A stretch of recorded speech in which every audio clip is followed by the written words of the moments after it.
Violence and the threat of violence rode the nation's highways today as Greyhound resumed limited bus service in the midst of a bitter strike. Police listed more than 100 arrests around the country. Frank Courier reports.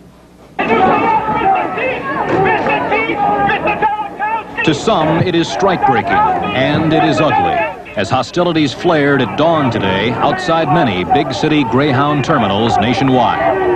In Boston, more than 200 striking bus drivers tangled with police, hurling rocks and lying down in an effort to block the first bus from rolling out. There were scores of arrests as picketers coast to coast launched a campaign of intimidation. Anyone who gets on the bus takes their lives in their own hands. We're not responsible for whoever's on those buses.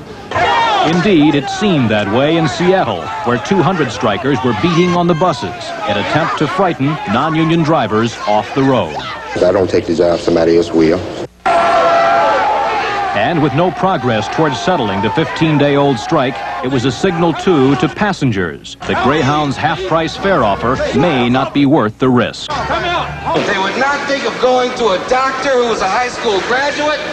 Why should they ride down today's superhighways, interstate highways, and risk their lives with these untrained scab drivers? That's right. Come out. In Philadelphia, a throng of jeering picketers succeeded in blocking the first scheduled bus, prompting Greyhound lawyers to seek a court injunction limiting the number of picketers. We aren't here to take this. We're here just to show the world that we are unified in what we believe in, and that's unions.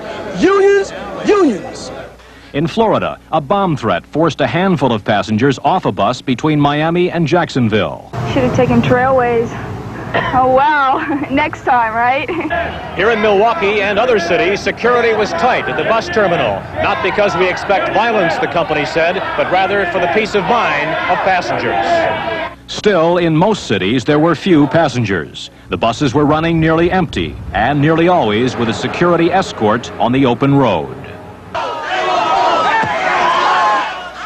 Greyhound management is not discouraged by today's ridership.